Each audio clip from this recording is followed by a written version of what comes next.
What's up, guys? BVF Collection here. Don't mind the background. That's my nephew on his YouTube shorts. We got ourselves a freaking kilo of cocaine. I'm just joking. It's a freaking I got a dead stock bad polo, and I got it from the Philippines, and it's come like this, which is ridiculous. I don't even know how to open it. We're gonna start from. I'm gonna go right here. You like quadruple wrapped it. That's interesting. Yeah, there we go.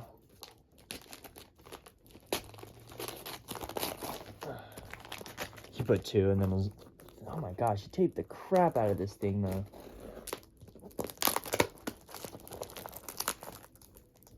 Get this thing open. Oh, there it is. Let's go. Oh, it looks like it's perfectly dead stock still. I can't believe this fit in this.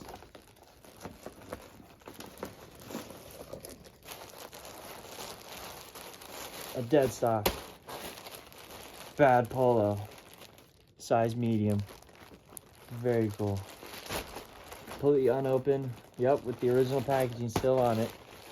Got it for a steal. Let's go. All right, about it. Thanks for watching. Do the seal thing. Seal. Let's go. Thanks for watching.